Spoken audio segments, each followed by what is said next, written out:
नमस्कार विद्यार्थी मित्रों। कक्षा 7 विषय हिंदी, इकाई नंबर 4 देश के नाम संदेश इकाई के बारे में आगे हम 2 भागों में चर्चा कर चुके हैं। आज हम इस इकाई के तीसरे भाग की चर्चा करते हैं। राष्ट्रपति ने इस संदेश में पूछा, इस व्यवस्था को बदलेगा कौन? यह व्यवस्था है किसकी? आप आसानी से कह देंगे, व्यवस्था में शामिल हैं हमारे पड़ोसी, आसपास के घर, अन्य शहर, अन्य समुदाय और सरकार। तो यहाँ पर हमारे भूतपूर्व राष्ट्रपति डॉक्टर APJ अब्दुल कलाम ने इस ईमेल के माध्यम से हमें संदेश देते हुए हमें पूछा है कि ये जो हमारे देश की जो व्यवस्था यानी कि प्रबंध, ये तंत्र का जो कार्यभार संभालते हैं उसे हम व्यवस्था कहते हैं। तो व्यवस्था यानी कि प्रबंध, इंतजाम, इसका मतलब होता है इंतजाम या प्रबंध। तो ये व्यवस्था बदलेगा कौन? इस व्यवस्था का, इस प्रबंध को कौन बदलेगा? तो कि राष्ट्रपति ने हमें सूचित किया है कि ये व्यवस्था हमारी ही है, हमारे लिए है और हम उसे बदलना है तो हम ही बदल सकेंगे। तो हमें उस व्यवस्था में, इस व्यवस्था में शामिल है कौन? तो आप आसानी से कह देंगे कि ये व्यवस्था में शामिल हैं हमारे पड़ोसी, शामिल हैं हमारे आसपास के घर, शामिल हैं अन्य शहर, हम जिस शहर में रहते हैं उससे अन्य शहर, और हम जिस समुदाय में रहते हैं वो समुदाय नहीं, दूसरा समुदाय, अन्य समुदाय, और हमारी सरकार शामिल है।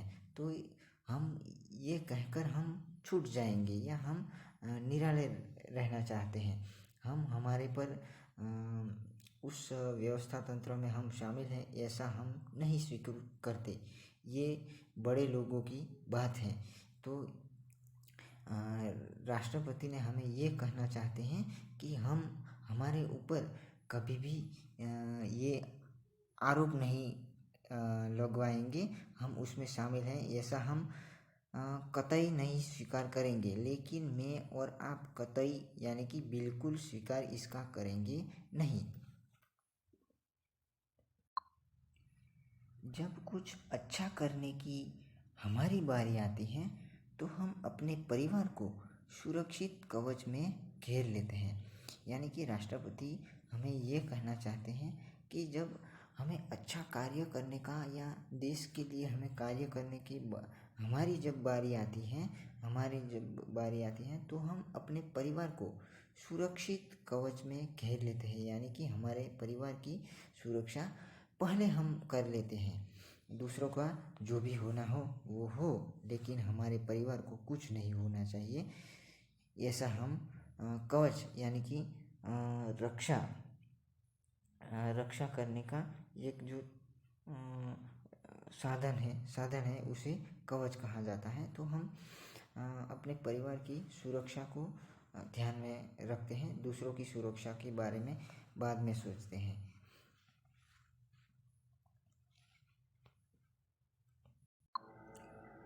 दूसरे देशों की ओर निहारते हैं और इंतजार करते हैं कि कोई मिस्टर क्लीन आएगा और अपने जादुई हाथों से चमत्कार करेगा, और ऐसा नहीं होता तो आप देश छोड़कर ही चल देंगे। यहाँ पर निहारते यानी कि देखना। हम जिस आँखों से किसी चीज़ को या किसी समस्या को होते हुए हम देखते हैं उसे कहते हैं निहारना। दूसरा शब्द है इंतजार का मतलब होता है बाट जोना या राह देखना, ये मतलब होता है। तो हम दूसरे देशों की ओर देखते हैं और इंतजार भी करते हैं, यानी कि उसकी राह देखते हैं कि कोई अच्छा व्यक्ति आएगा और हमारी रक्षा करेगा या हमारे लिए, देश के लिए अच्छे काम करेंगे, ऐसा हम सोचते हैं। और वो व्यक्ति अपने हाथों से, जादू यानी कि अपने हाथों से चमत्कार करेगा, और ऐसा नहीं होता तो हम अपने देश को छोड़कर दूसरे देश में चले जाते हैं। ऐसा हमारे देश की जो मानसिकता है, हमारे देश में जो बसे लोग हैं, उसका जो नज़रिया है, उसका जो दृष्टिकोण है, उस पर APJ अब्दुल कलाम ने प्रकाश डाला है। उन्होंने कहा, हम अपने भय से भागकर अमेरिका जाएंगे, उनके गौरव का गुणगान करेंगे, व्यवस्था की प्रशंसा करेंगे, और जब न्यूयॉर्क असुरक्षित हो जाएगा तो आप इंग्लैंड भाग जाएंगे। इंग्लैंड में बेरोजगारी होगी तो आप खाड़ी चले जाएंगे, और जब खाड़ी में युद्ध छिड़ जाएगा तो आप मांग करेंगे कि भारत सरकार हमें बचाकर घर ले आएंगे। यानी कि जब हमारे देश में जो अच्छा काम करने वाला कोई नहीं आता, या जो हमारे देश में जो समस्याएं चल रही हैं उसका हल नहीं होता, या उसको निवारण करने का जो जब तक तरीका नहीं शोधा जाता, तब तक हम उस देश को छोड़कर चले जाते हैं दूसरे देश में। हम भागकर अमेरिका जाएंगे। अमेरिका चलकर हम वहाँ जाके उस देश का गौरव या गुणगान करेंगे, यानी कि उसकी गौरव गाथा हम गाएंगे। इस देश ऐसा अच्छा है, इस देश में ऐसे अच्छे कार्य होते हैं। तो ऐसे हम उस देश की गौरव या गुणगान करेंगे। उस देश की जो व्यवस्था है, वहाँ जो सरकार चला रही है, उसकी हम प्रशंसा करेंगे। और जब न्यूयॉर्क असुरक्षित हो जाएगा, यानी कि जिस शहर में हम गए हैं, जिस देश में हम गए हैं, वहाँ पर जो असुरक्षित यानी कि वातावरण जब तंग हो जाएगा या किसी भी समस्या वहाँ भी निकल आएगी, तो हम इंग्लैंड भाग जाएंगे। वहाँ से इंग्लैंड में बेरोजगारी होगी या तो हम खाड़ी में चले जाएंगे। और जब खाड़ी में युद्ध छिड़ जाएगा, युद्ध छिड़ जाना यानी कि युद्ध का वातावरण शुरू हो जाएगा, यानी कि युद्ध जैसी परिस्थिति जब आ जाएगी, तो आप हिंदुस्तान से मांग करेंगे, हमारे भारत सरकार से हम मांग करते हैं कि हमें बचाकर घर ले जाए। तो डॉक्टर अब्दुल कलाम हमें ये कहना चाहते हैं कि जब आप अपने देश की व्यवस्था तंत्र में जब हम सहयोग नहीं देते, जब उसे हम चलाने में साथ सहकार नहीं देते, और फिर एक देश से दूसरे देश में हम भाग जाते हैं और उस देश में हम उस देश का गुणगान करते हैं, फिर हमारे पर जब मुश्किलें आ जाती हैं, तब हम हमारी भारत सरकार को ये मांग करते हैं कि हमें बचाकर घर ले आइए। हम अपने स्वार्थ के लिए एक देश से दूसरे देश में जाते हैं, वहाँ पैसा कमाने के लिए या कोई अभ्यास करने के लिए, या हम अपने स्वार्थ के लिए दूसरे देश में जाते हैं। और फिर हमें वहाँ पर हम इस देश में हमारे पर मुश्किलें आ जाती हैं, तब हम भारत सरकार को आजिज़ी करते हैं, विनती करते हैं कि हमें बचाकर हमारे देश में हमारे घर ले आए, हमारे घर पर हमें पहुँचा देंगे। इस समय कोरोना महामारी के अंदर ऐसा ही कुछ हुआ। जब चीन में कोरोना वायरस का पैदा होना, तब हमारे देश के बहुत सारे युवा या बहुत सारे लोग दूसरे देशों में गए थे पैसा कमाने के लिए। फिर वहाँ वो जो कोरोना की परिस्थिति आ गई, तो हमारे देश के सरकार को उस देश से हमारे देश से गए हुए लोगों को फिर वापस लाना पड़ा। तो यहाँ पर डॉक्टर कलाम ने ऐसे लोगों के बारे में यहाँ पर कटाक्ष किया है इस पैराग्राफ के माध्यम से। हर कोई देश को गाली देने को तैयार है, पर व्यवस्था में सकारात्मक योगदान के बारे में नहीं सोचता। यानी कि हर कोई व्यक्ति देश को गाली देने के लिए तैयार है, पर व्यवस्था में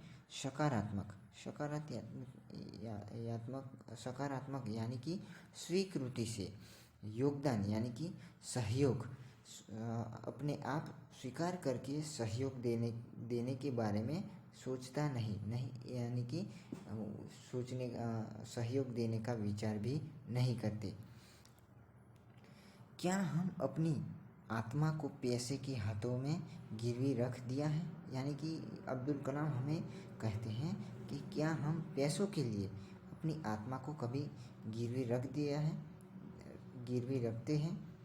ये कहते हैं डॉक्टर कलाम व्यवस्था में नागरिकों के सकारात्मक योगदान के लिए देशवासियों को झकझोर देते हैं। यहाँ पर डॉक्टर कलाम ने कहा है कि हमारी व्यवस्था में स्वीकृति से सहयोग देने के लिए देशवासियों को झकझोरना यानी कि पकड़कर जोर से हिलाने यानी कि झंझोरना। जिस प्रकार हम कोई पेड़ को पकड़कर हिलाते हैं उसे झकझोरना ऐसे कहते हैं। झंझोरना या झटका देना, इसका मतलब झकझोरना का मतलब होता है। तो हम ये डॉक्टर कलाम ने हमें हमारे देश के नागरिकों को इस देश की व्यवस्था प्रबंध के बारे में सकारात्मक स्वीकृति से योगदान देने के लिए संदेश देते हैं। डॉक्टर कलाम ने श्रेष्ठ नागरिक बनने की शुरुआत करने की अपील करते हुए संदेश में कहा गया है कि अगर आप वाकई संदेश से सहमत हैं तो इसे अपने 10 और साथियों को ईमेल से भेज दीजिए। यानी कि डॉक्टर कलाम ने हमें ये कहा है कि हम भारत के श्रेष्ठ नागरिक बनने की शुरुआत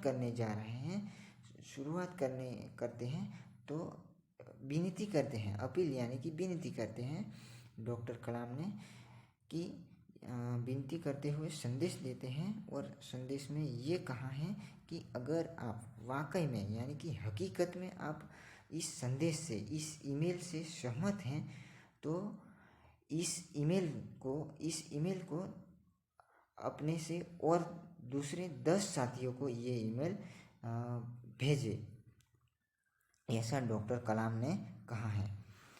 परिवार के सभी बड़ों को मेरा प्रणाम। यानी कि ये पत्र के माध्यम से ये जो डॉक्टर कलाम ने जो ईमेल किया है, तो यहाँ पर ये मित्र दूसरे मित्र को पत्र लिखते हैं और ये पत्र के अंत में ये लिखा जाता है कि परिवार के सभी बड़ों को मेरा प्रणाम। बड़ों को प्रणाम और नमस्कार, इस 2 शब्दों में भेद होता है।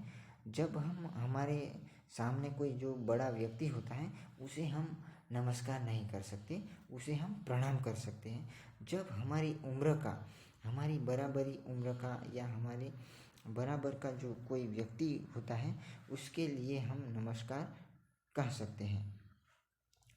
और पत्र के अंत में हमें जिस मित्र को पत्र लिखते हैं तो उसे तुम्हारा मित्र किरण ऐसा नाम लिखकर, मित्र का जो भी कुछ नाम है वो नाम लिखकर तुम्हारा मित्र जो भी कुछ नाम आता है उस नाम लिख देना, फिर पूर्ण विराम लगाना। तो विद्यार्थी मित्रों, आज हम इकाई नंबर 4 देश के नाम संदेश, इस इकाई के बारे में आज हम यहाँ पर समाप्ति करते हैं। अस्तु।